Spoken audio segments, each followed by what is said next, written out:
السلام عليكم ورحمة الله وبركاته إن الحمد لله والصلاة والسلام على رسول الله وعلى آله وأصحابه أجمعين أعوذ بالله من الشيطان الرجيم بسم الله الرحمن الرحيم تحيتهم يوم يلقونه سلام وقال تعالى في موضع آخر إن الله يدعو إلى دار السلام والله يهدي من يشاء إلى صراط مستقيم সুপ্রিয় দর্শক মণ্ডলী, মহান আল্লাহ তাআলার দরবারে লাখো কোটি শুকরিয়া আদায় করছি যে রব্বে করিম আমাদেরকে তৌফিক দান করেছেন ইসলামের অত্যন্ত গুরুত্বপূর্ণ বিষয় নিয়ে নিউজ 24 এর লাইভ অনুষ্ঠান ইসলাম আমরা এই অনুষ্ঠানে আসার বসার এবং আলোচনা করার তৌফিক দান করেছেন। আপনাদের সকলকে অনুষ্ঠানের সাথে যুক্ত থাকার তৌফিক দান করেছেন।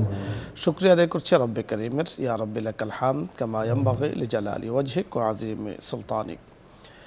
রাসূল আকরাম সাল্লাল্লাহু আলাইহি ওয়াসাল্লামের শেখানো যে পদ্ধতি রয়েছে, একজন ব্যক্তি তার ব্যক্তি জীবনে, পারিবারিক জীবনে, সামাজিক জীবনে, সকল জীবনে যখন সে অনুকরণ করবে তো তার জীবন 100% সাকসেস হয়ে যাবে।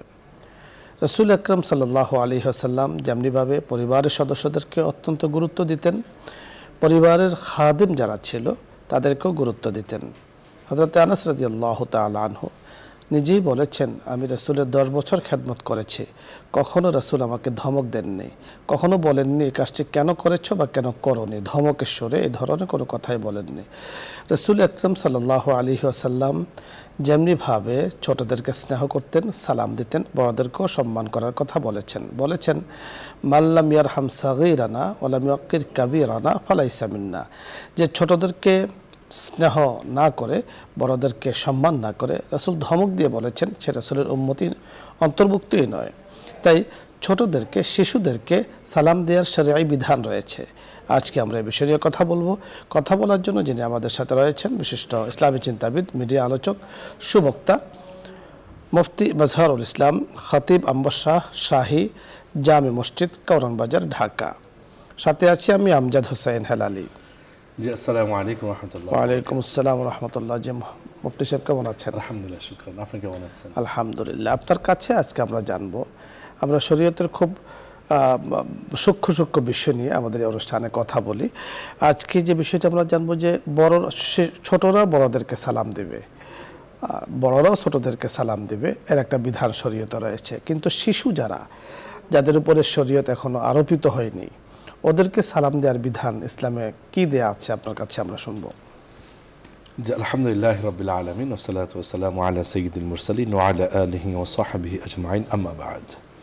দেখুন, আজকে যে আপনি সূচনা করেছেন যে আয়াত বলে এবং যে হাদিস বলে, দেখুন সাল্লাল্লাহু আলাইহি সাল্লামের যে জীবন ব্যবস্থা রয়েছে, এটা আমরা যদি বলি যে আমরা শুধু মৌখিকভাবে বলি যে রাসূল সাল্লাল্লাহু আলাইহি ওয়াসাল্লাম জীবন ব্যবস্থায় রয়েছে দুনিয়া এবং আখিরাতে সফলতা রয়েছে, এটাকে আমরা কিন্তু অ্যাপ্লাই করি না। আমাদের বিষয়টা হলো আমরা আলোচনা করি, কথা বলি, দেখা যাচ্ছে যে অনেকেই রাসূল সাল্লাল্লাহু আলাইহি ওয়াসাল্লামের জীবনী নিয়ে অনেক কোন কথা বলতে পারে, কিন্তু সাল্লাল্লাহু আলাইহি ওয়াসাল্লামের যে প্রয়োগকৃত যে বিষয়গুলো, এই প্রয়োগের ক্ষেত্রে আজকে আমরা পিছিয়ে আছি। যার জন্য সাল্লাল্লাহু আলাইহি ওয়াসাল্লামের যে মৌলিক শিক্ষা, যে দেখুন রাসূল সাল্লাল্লাহু আলাইহি ওয়াসাল্লামকে কখনো কেউ আগে সালাম দিতে পারেননি, যে ছোট হোক বড় হোক। এই যে একটা শিক্ষা, ছোটদেরকে সালাম দেওয়া। আপনি দেখুন সমাজে যখন আপনি ছোটদেরকে সালাম দিবেন তখন ছোটরা আপনাকে সম্মান করবে, আপনাকে জানতে চাইবে আপনি কে। এটা হলো সমাজের ব্যালেন্স, সমাজের ভারসাম্য। ছোটরা আপনাকে সম্মান করবে, এটা কোত্থেকে আসবে? আপনি আগে তাকে সম্মান করবেন, কারণ সে তো সম্মান শিখবে, আপনি তাকে সম্মান শিখাননি, তাহলে সে কোত্থেকে সম্মান শিখবে? আমরা বলি আমরা দেখা যাচ্ছে একটা ছোট বাচ্চা সালাম না দিয়ে চলে যাচ্ছে, আমরা তাকে বেয়াদব বলছি, কিন্তু আমি যে সালাম দিলাম না ওর কাছে তো আমিও তো বেয়াদব হয়ে গেলাম। যে একটা মানে দেখুন আল্লাহ রাসূল সাল্লাল্লাহু আলাইহি ওয়াসাল্লাম যে হাদিসটা আপনি বলেছেন মাল্লাম ইয়ারহাম সাগীরানা ওয়া লাম ইয়াক্কির কাবীরানা ফালাইসা মিন্না, যে ছোটদেরকে স্নেহ না করা, বড়দেরকে সম্মান না করা। আপনি দেখুন আমরা যদি এই বিষয়টা আজকে থেকে অ্যাপ্লাই করি যে আমি ছোটদেরকে সালাম দিই, এই যে ব্যক্তিটাকে, যে ছোট বাচ্চাটাকে আমি সালাম দিব, ওর মৃত্যু অবধি কোনোদিন আমার সাথে সে বেয়াদবি করবে না। কারণটা হলো যখন ছোট বাচ্চাকে আপনি সালাম দিব, সাথে সাথে তার ভিতরে আমার আপনার প্রতি তার যে একটা মহান ব্যক্তিত্বের যে একটা তার ভিতরে কাজ করবে, মহান ব্যক্তিত্বের একটা সম্মানের কাজ করবে, যেন উনি বড় মানুষ আমাকে সালাম দিয়েছে, তার বাবার কাছে গিয়ে গল্প করে, তার মায়ের কাছে গিয়ে গল্প করে, আম্মু জানো অমুক ব্যক্তি আমাকে সালাম দিয়েছে, তোর মা বাবা বলে হ্যাঁ ওই ব্যক্তিরা খুব ভালো, খুব মাশাআল্লাহ, তো ওই তার মা বাবাও কি ওই ব্যক্তিটাকে সম্মান করে। আর রাসূলের শিক্ষা এটা। আমরা দেখুন আমাদের দৈনন্দিন শিক্ষা, আমরা ঘরে প্রবেশ করি, রাসূল সাল্লাল্লাহু আলাইহি ওয়াসাল্লাম বলেছেন, আল্লাহ তাআলা কোন ইরশাদ করেছেন যে যখন তোমরা ঘরে প্রবেশ করো, ফাইদা দাখালতুম, যখন তোমরা ঘরে প্রবেশ করো, ফাসাল্লিমু আলা আনফুসিকুম, যে তোমরা তাদের ঘরওয়ালাদের উপরে তোমরা সালাম দাও।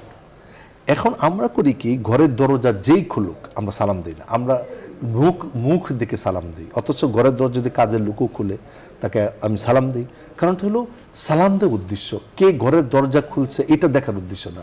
আল্লাহ তাআলা কোনে বলেছেন, ফাইদা দাখালতুম, যখন তুমি প্রবেশ করবে ঘরে, ফাইদা দাখালতুম বুয়ুতান ফাসাল্লিমু আলা আনফুসিকুম, যখন তুমি ঘরে প্রবেশ করবে তখন তুমি তাদের উপরে সালাম দাও, সালাম দিয়ে তারপর তুমি প্রবেশ করো। এখন ঘরের দরজাকে খুললো এটা কিন্তু আমাদের দেখার বিষয় না, যার জন্য আমি ঘরওয়ালাদের কাছে আমি সম্মান পাই না। কাজের লোক আমার ঘরে কাজ করে কিন্তু অন্যদের কাছে গিয়ে আমাদের বদনাম করে, বলে এই আমি পেটের দায়ে কাজ করি কিন্তু এই ঘরের মানুষের মতো খারাপ আর কেউ নাই। আমার ছোট বাচ্চা দরজা খুলেছে, বাবা মা বলে ডাকছে, আমার কাছে আসছে, আমি তাকে সালাম দিই, সে সালাম শিখবে, সে তো আমার কাছ থেকে শিখবে, সে শিখবে কোত্থেকে? এই জন্য ফান্ডামেন্টাল যেটা মানে শিক্ষা, যেটা বুনিয়াদ শিক্ষা, এটা হলো ঘর থেকে শেখাইতে হয়। এই জন্য ঘরে সালামের প্রচলন করা, আল্লাহ রাসূল সাল্লাল্লাহু আলাইহি ওয়াসাল্লাম বলেছেন আসসালাম ক্বাবলাল কালাম আল বাদি ওয়াস সালাম বারাইউম মিনাল কিবর। সালামের অনেক হাদিস রয়েছে, সালামের অধ্যায় রয়েছে, একটা হাদিসের কিতাব বাবুস সালাম। এই জন্য আসসালাম ক্বাবলাল কালাম হাদিস আসছে যে আগে সালাম দাও তারপর কথা বলো। আরেক হাদিস আসছে আল বাদিউ বিসালাম বারাইউম মিনাল কিবর, যে ব্যক্তি প্রথমে সালাম দেবে আল্লাহ তাআলা তার অন্তর থেকে অহংকার দূরীভূত করে দিবেন। তাহলে সালাম কিন্তু আগের দেওয়ার আদেশ। হযরত ওমর রাদিয়াল্লাহু আনহু একদিন বলতেছে যে আবু বকরকে আমি কোনোদিন আগে সালাম দিতে পারি নাই, তো অনেক চেষ্টা করেছেন উনি একদিন লুকিয়ে থেকে ওনাকে সালাম দেওয়ার। উনি বের হওয়ার লুকিয়ে থেকে উনি চিন্তা করেছেন যে যখন যাবে উনি একটু ক্রস করলে আমি জুড়ে সালাম দেব, কিন্তু আবু বকর সিদ্দিক রাদিয়াল্লাহু আনহু ওনার একটু অবয়ব, একটা চেহারার অবয়ব দেখে উনি আগে সালাম দিয়ে দিয়েছেন। আজকে আপনার সাথে পারলাম না। হ্যাঁ, আপনি যথার্থ বলেছেন। সালামটা আগে বুনিয়াদি বাচ্চাদের থেকে শেখানো হচ্ছে, বাচ্চাদেরকে সালাম শিশু বয়সেই, যেহেতু তার মাতৃকুল শিশু বয়স, তাকে শিক্ষা দেওয়ার বয়স, আদর্শ চরিত্র শিক্ষা দিতে হয় ছোটকালেই। শিশুকালে মানুষ তাকে যে শিক্ষা দিয়ে গড়ে, পরবর্তীতে তার প্রভাব এর উপরেই থাকে, তার উপরেই সে চলতে স্বাচ্ছন্দ্য বোধ করে। তাই রাসূল আকরাম সাল্লাল্লাহু আলাইহি ওয়াসাল্লামের জীবনীতে আমরা দেখেছি রাসূল সাল্লাল্লাহু আলাইহি ওয়াসাল্লাম শিশুদেরকে সালাম দিতেন, ওদেরকে দেখে মুচকি হাসি দিতেন এবং সুন্দরভাবে কথা বলতেন। রাসূল আকরাম সাল্লাল্লাহু আলাইহি ওয়াসাল্লামের এই আদর্শ দেখেই শিশুকালেই তারা রাসূলের আদর্শ দেখে গ্রহণ করেছে। পরবর্তীতে রাসূলের এই আদর্শকে অনুসরণ করে ইতিহাসের সোনালী পাতায় তাদের নাম তারা লিখিয়ে রেখেছেন এবং রয়েছে কিয়ামত পর্যন্ত থাকবে। তাই শিশুকে সালাম দেয়া, সে যদি সালামের উত্তর নাও দেয় সমস্যা নেই, যেহেতু তার উপরে এখনো শরীয়ত আসেনি। কিন্তু কোনো শিশু যদি কোনো বড়কে সালাম দেয় তার জন্য সালামের উত্তর নেওয়া ওয়াজিব হয়ে যায়, যা বুখারী শরীফের মধ্যে এই ধরনের বর্ণনা এসেছে। তাই সালামের প্রচলন যেমনিভাবে শিশুদের সাথে করা, অনুরূপভাবে পারস্পরিক যখন দেখা হয় সালামের নেয়ার অপেক্ষা না করে সালাম দেয়ার চেষ্টা করা। সাহাবায়ে কেরাম রিদওয়ানুল্লাহি আলাইহিম আজমাইনের ইতিহাসে আমরা দেখেছি যে তারা বাজারে যেতেন, বেশি বেশি সালাম দিতেন এবং ইচ্ছা করেছেন, চেষ্টা করেছেন, মেহনত করেছেন, সংকল্প করেছেন যে আমি সকলের আগে সালাম দিব, কেউ যেন আমাকে সালাম দিতে না পারে। সালামের ফজিলা রয়েছে অনেক বেশি। আল্লাহ রাব্বি করিম আমাদেরকে এই বিষয়টি বোঝার এবং আমল করার তৌফিক দান করুন। আলোচ্য বিষয় নিয়ে আপনাদের যদি কোনো কিছু জানার অথবা বোঝার থাকে আপনি প্রশ্ন করতে পারেন, অথবা ইসলামের যে কোনো মাসলা মাসাইল দৈনন্দিন জীবনে ইসলাম পালন করতে গিয়ে কোনো মাসআলা জানার প্রয়োজন হয় আপনি প্রশ্ন করুন, আমরা চেষ্টা করব কথা বলার জন্য। প্রথমে যিনি আছেন, আসসালামু আলাইকুম ওয়া রাহমাতুল্লাহ। দর্শক নাম বলে পরিচয় দিয়ে প্রশ্ন করুন।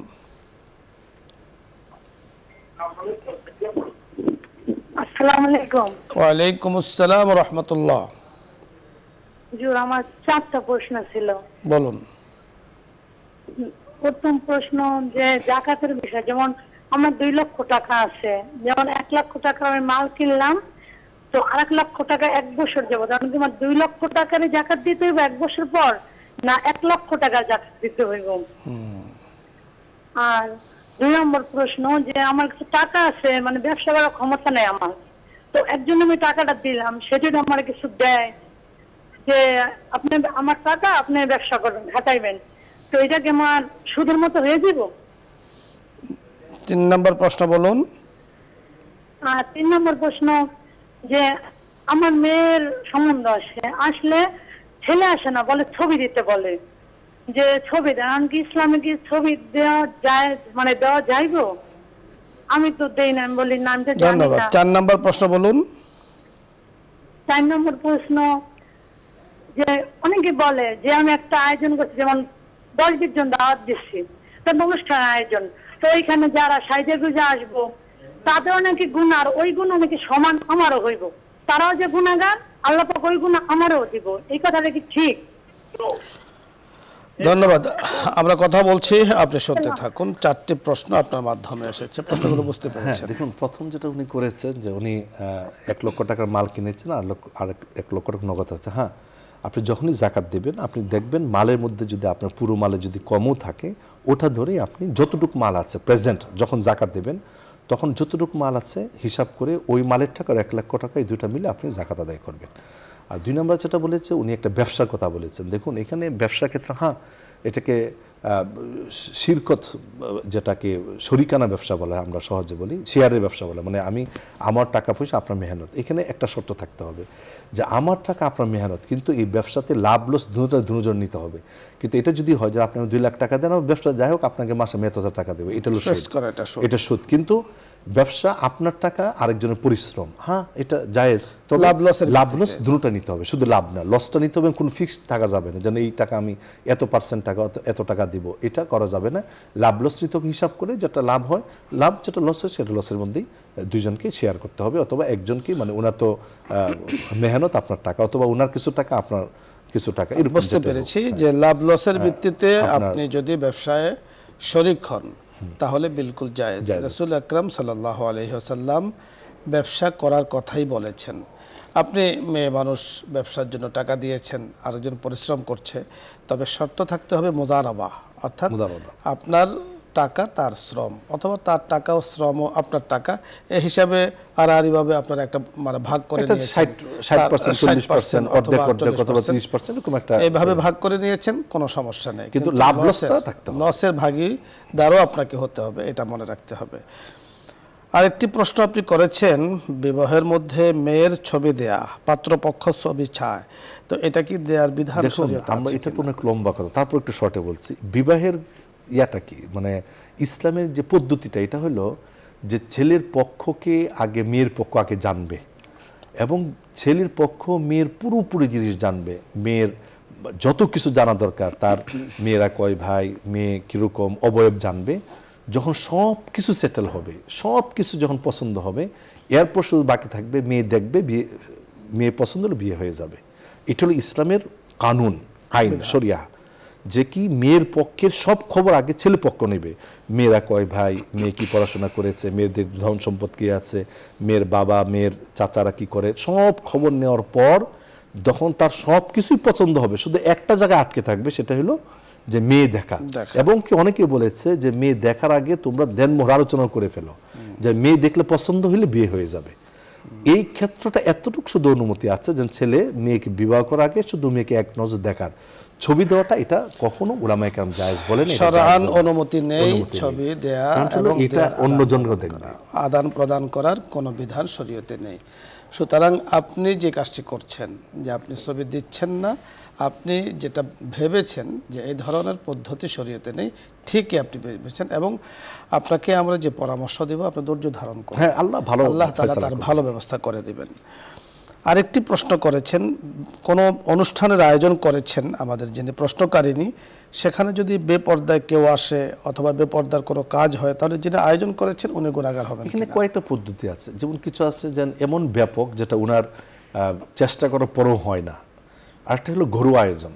ঘরোয়া আয়োজনের ক্ষেত্রে অবশ্যই আমার জিম্মাদারি নিতে হবে যে আমি কাকে দাওয়াত দেবো, কারা আসবে, কিভাবে আসবে, এই ব্যাপারে আগের থেকেই যাদেরকে দাওয়াত দেবো তাদেরকে আমার পারিবারিক অবস্থানটা কৌশলে জানানো, যে দেখেন আমার পরিবার তো এরকম, এইভাবে আসলে ভালো হয়। এটা সবচেয়ে উত্তম। কারণ দেখা যাচ্ছে যে আপনি তাদেরকে দাওয়াত দিয়েছেন, আগের থেকে স্বাভাবিকভাবে আসে, হঠাৎ করে আপনি যদি দিনদারিত্বের আল্লাহ তাআলা আপনাকে রহম করেছেন, দয়া করেছেন, আল্লাহ তাআলা আপনাকে দিনদারি বুঝ দিয়েছেন, এখন অন্য আত্মীয় স্বজন, ঘনিষ্ঠ আত্মীয় স্বজন তারা সেরকম দিনের উপরে নাই, তারা আগের থেকে আপনার বাসায় এরকমভাবে আসা যাওয়া করে, হঠাৎ করে আপনি তাদেরকে না জেনে এরকমভাবে দাওয়াত দিয়েছেন, এই ক্ষেত্রটার ক্ষেত্রে যে আগে তাদেরকে দিনই দাওয়াত দেওয়া, তাকে মেসেজটা দেওয়া। আপনি যথার্থ বলেছেন। দেখুন, আজকাল যে অনুষ্ঠানগুলো হয় শরীয়ী অনুষ্ঠানও আছে, শরীয়তের বিধান মেনে অনুষ্ঠান অনেক হয়ে থাকে।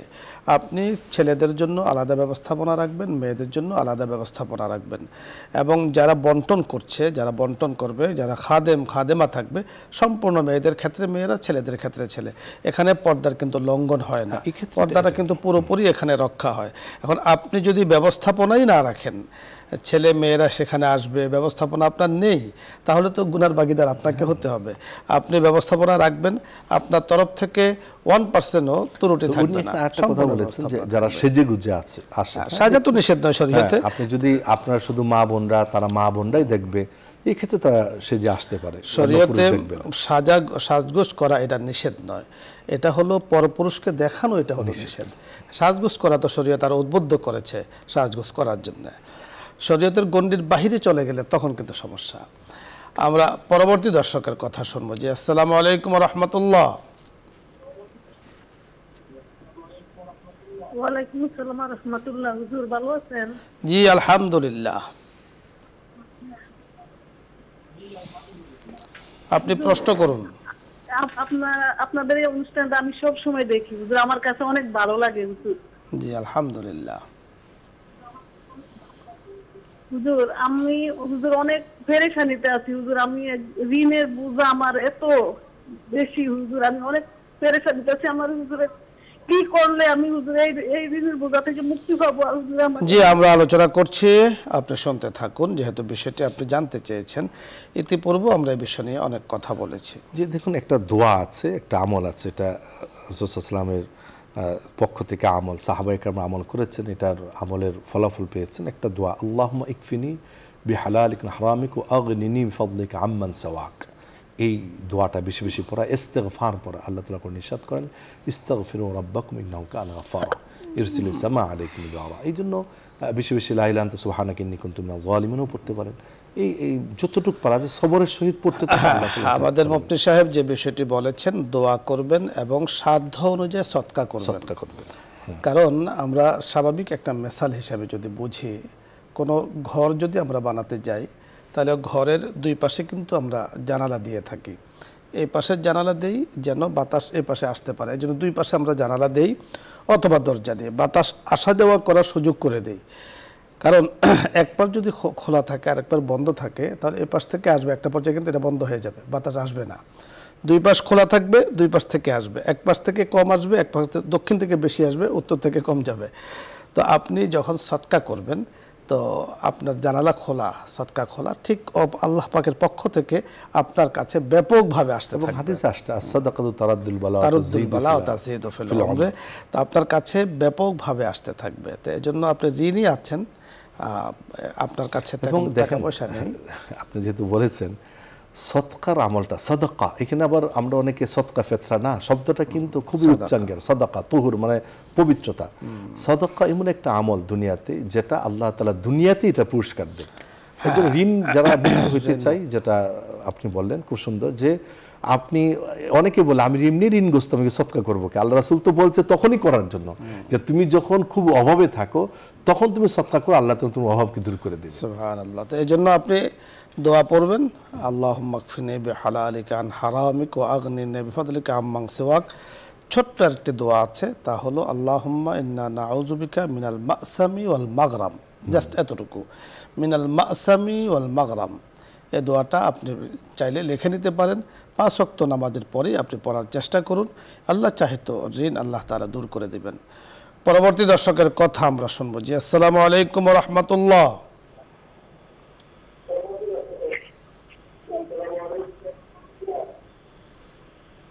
হ্যালো, আসসালামু আলাইকুম।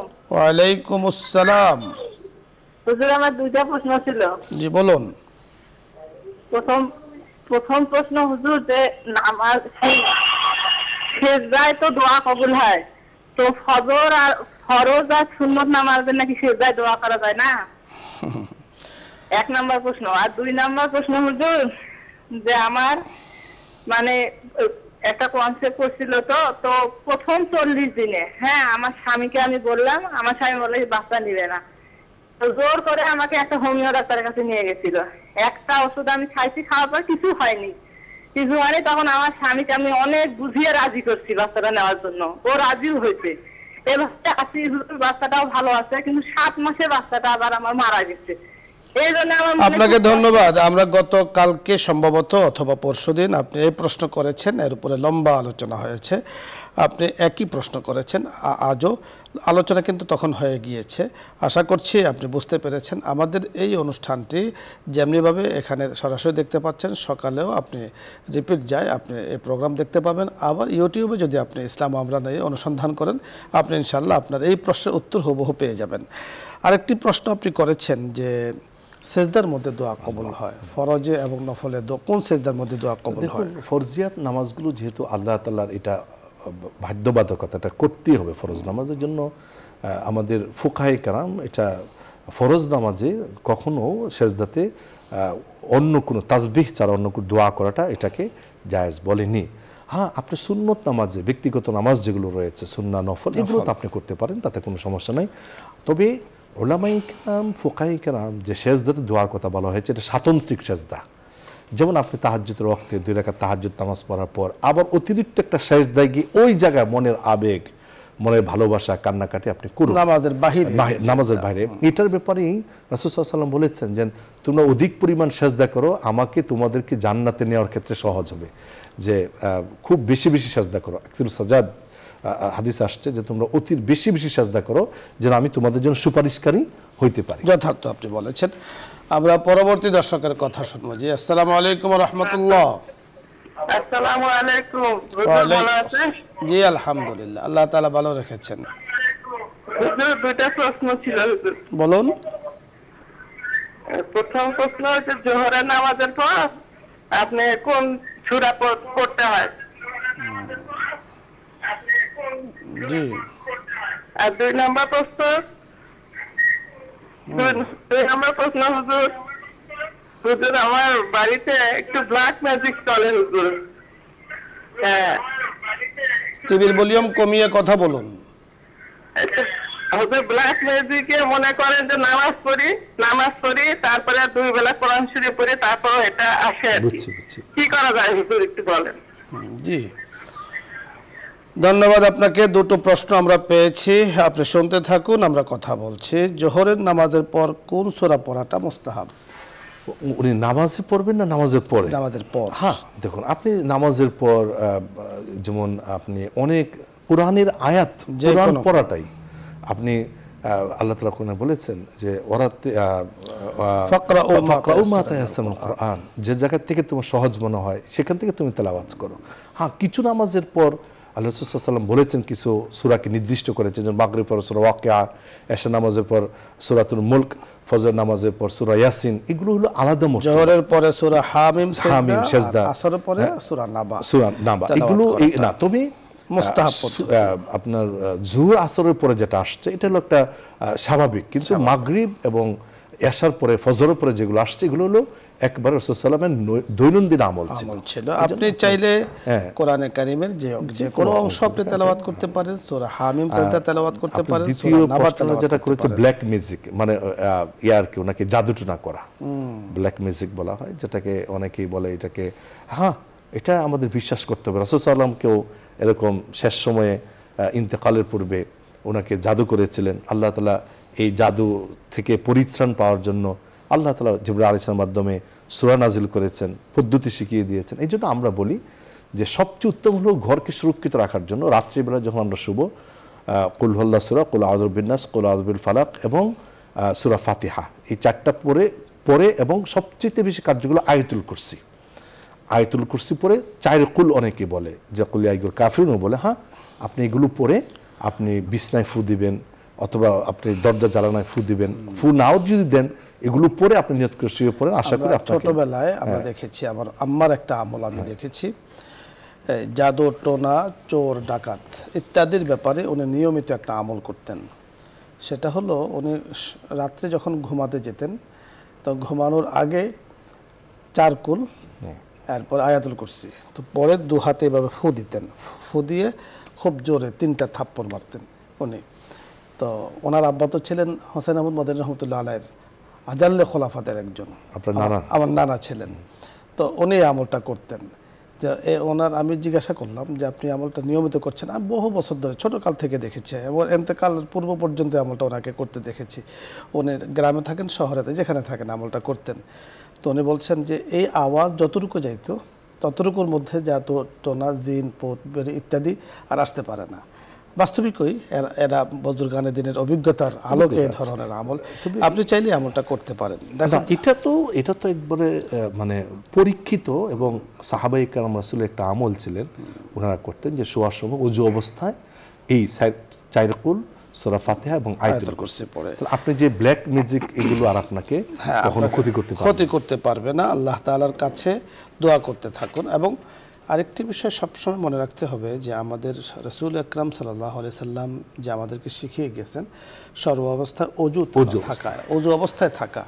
অজু অবস্থায় যখন কেউ থাকে তখন তাকে দুষ্ট জিন্নাত এবং কোনো জাদুটোনা সাধারণত প্রভাব। আরেকটা বিষয় আমরা বলে রাখি যে ঘরের মধ্যে আমাদের মা বোনরা কাপড়ের দিকে খেয়াল না রাখে, মানে মাথায় কাপড় থাকে না, মানে শারীরিক যে গঠনগুলোকে ভালো করে ঢেকে রাখে না, সেটা অস্তিচরে চলে, এগুলোতে বেশি খারাপ মিউজিক কাজ করে, মানে খারাপ দুষ্ট জিন অথবা দুষ্ট যারা যাদের দ্বারা। জি ধন্যবাদ। শরীয়তের জন্য ওগুলো মেনে চলতে হবে, মা বোনরা তারা যেন মাথা ঢেকে রাখে। আপনাকে ধন্যবাদ, সুন্দর আলোচনা করেছেন। আমরা পরবর্তী দর্শকের কথা শুনবো। জি আসসালামু আলাইকুম ওয়া রাহমাতুল্লাহ।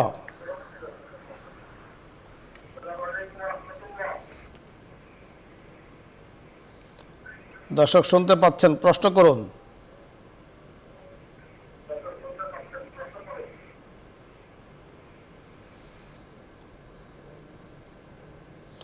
পরবর্তী দর্শকের কথা আমরা শুনবো। জি আসসালামু আলাইকুম। আসসালামু আলাইকুম। ওয়া আলাইকুম আসসালাম ওয়া রাহমাতুল্লাহ। হুজুর কেমন আছেন? জি আলহামদুলিল্লাহ।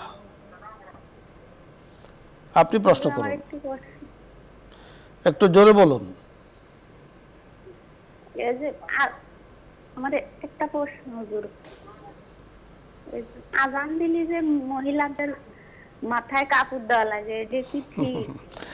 আমরা বুঝতে পেরেছি আমাদের গ্রামগঞ্জের বহু পূর্ব থেকে প্রচলন রয়েছে।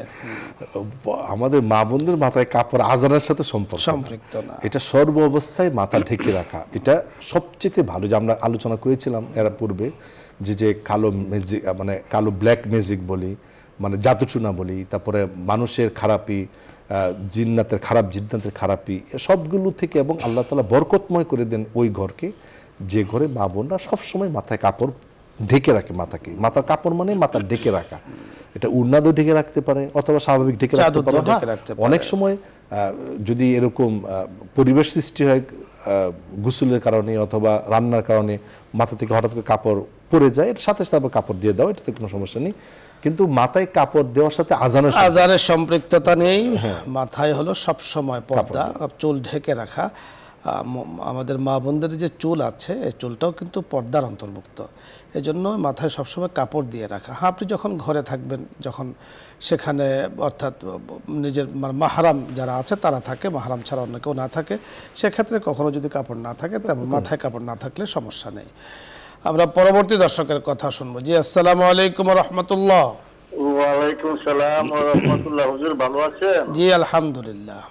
হুজুর আমি ধরমপাড়া সুনামগঞ্জ থেকে ইনুস বলছিলাম। জি প্রশ্ন করুন।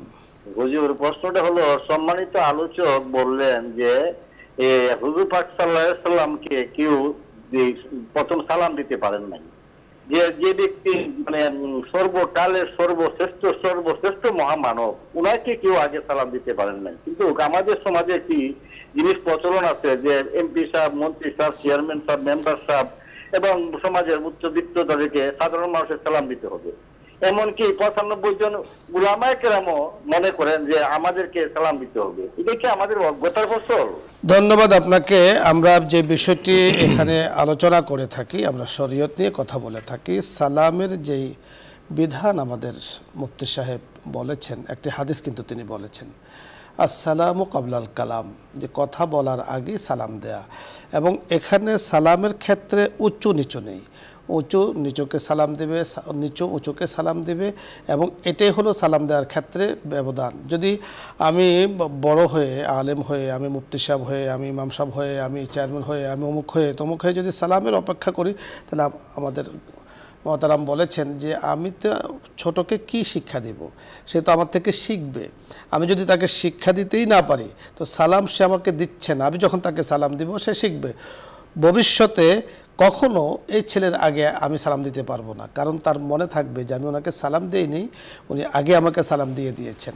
এই যে প্রাথমিক শিক্ষাটা বড়দের থেকে ছোটরা গ্রহণ করে, এটা অনেক বড় বিষয়। আমরা কোনো ব্যক্তিকেন্দ্রিক বিষয় নিয়ে কখনো কথা বলি না, আমরা শরীয়ত নিয়ে কথা বলি।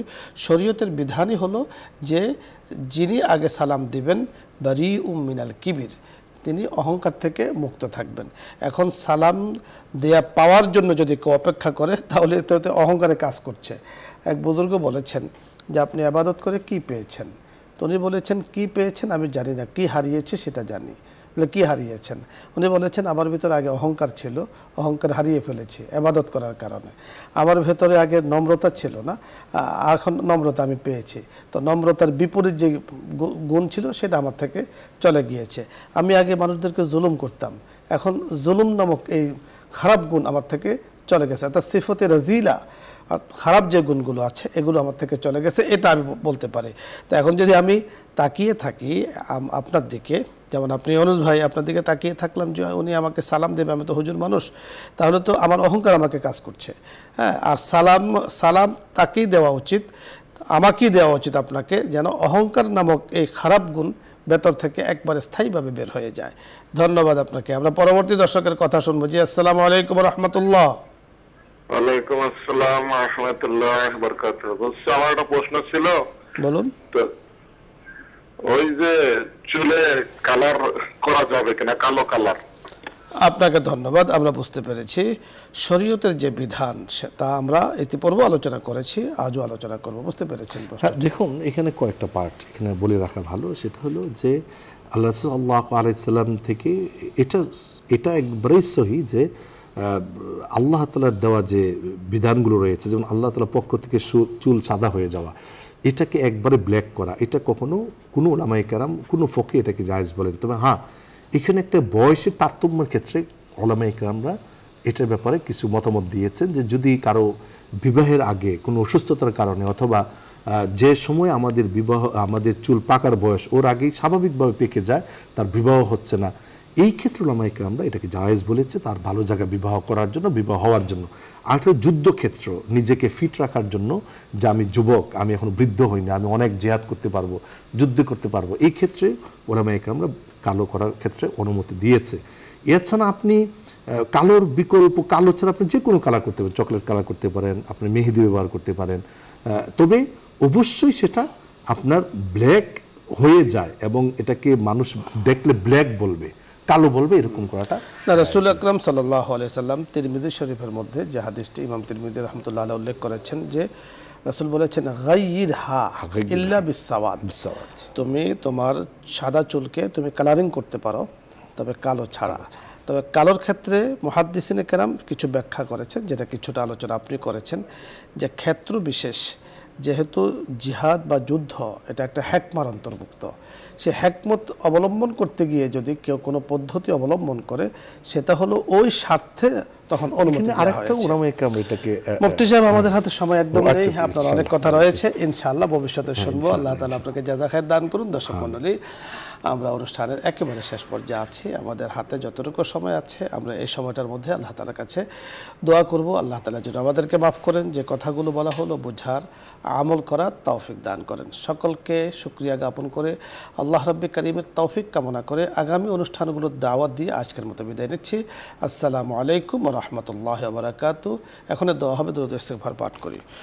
اللهم صل على محمد وعلى آل محمد كما صليت على إبراهيم وعلى آل إبراهيم إنك حميد مجيد أستغفر الله ربي من كل ذنب وأتوب إليه لا حول ولا قوة إلا بالله العلي العظيم اللهم آمين الحمد لله رب العالمين والصلاة والسلام على أشرف الأنبياء والمرسلين وعلى آله وأصحابه أجمعين ربنا ظلمنا أنفسنا وإن لم تغفر لنا وترحمنا لنكونن من الخاسرين آمين رب ارحمهما كما ربياني صغيرا آمين رب ارحمهما كما ربياني صغيرا آمين ইয়া আল্লাহ ইয়া করিম আমরা গুনাহগার বান্দারা মাওলায়ে করিম গুনাহগুলোকে স্মরণ করে আপনার শাহী দরবারে হাত তুলেছে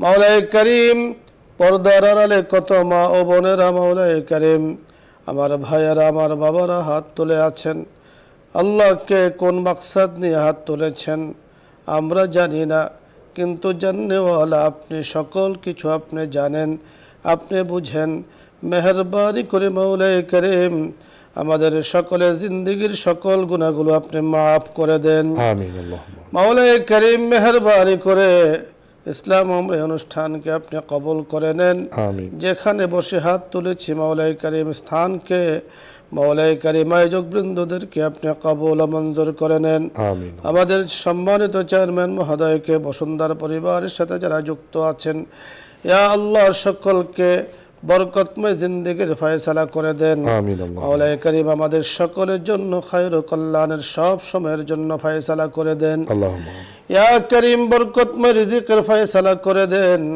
বরকতময় আওলাদের ফয়সালা করে দেন দুনিয়াবি तमाम যত ইবাদত আছে জীবনে আমরা করেছি আল্লাহ तमाम ইবাদতগুলোকে আপনি কবুল ও মঞ্জুর করে নেন আল্লাহুম্মা এই আয়োজনকে আপনি যুগ যুগ ধরে ইয়া আল্লাহ যেন মানুষ উপকৃত হতে পারে ঈমান আমল শিখতে পারে ইয়া আল্লাহ দ্বীনের উপরে চলতে পারে সেই হিসাবে আপনি কবুল ও মঞ্জুর করে নেন আল্লাহুম্মা আমিন আমাদের দেশের জন্য খায়র ও কল্যাণের ফয়সালা করে দেন ইয়া আল্লাহ উন্নতি অগ্রগতি সমৃদ্ধি মেহেরবানি করে আপনি দান করেন আমিন আল্লাহুম্মা মাওলায়ে করিম মেহেরবানি করে যাদেরকে আপনি মাওলায়ে করিম যাদের মাধ্যমে আমাদেরকে জগতে পাঠিয়েছেন আপনি চাইলেও তো বিনা ওসিলায় পাঠাতে পারতেন ইয়া আল্লাহ বাবা মার ওসিলায় জগতে পাঠিয়েছেন তাদের আদর সোহাগ দিয়ে আমাদেরকে লালন পালন করেছেন কিন্তু আজকে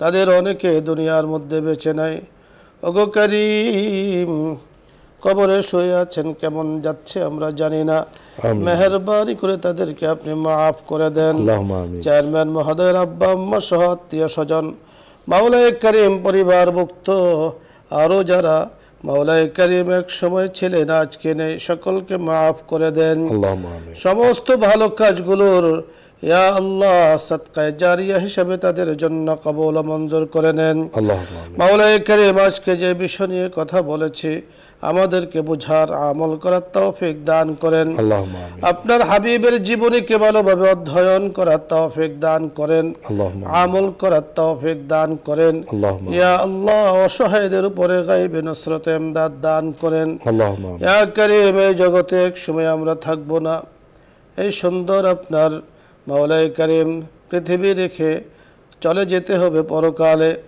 যখন চলে যাব ঈমানের দৌলত নিয়ে যেন যেতে পারি আমলের খাজানা নিয়ে যেন যেতে পারি আপনার সন্তুষ্টি নিয়ে যেন আপনার সামনে দণ্ডায়মান হতে পারি সেই তৌফিক দান করেন আমিন ওয়াসাল্লাল্লাহু তাআলা আলা খায়রি খালকিহি মুহাম্মাদিন ওয়া আলা আলিহি ওয়া আসহাবিহি আজমাইন بفضل سبحان ربك رب العزة عما يصفون وسلام على المرسلين والحمد لله رب العالمين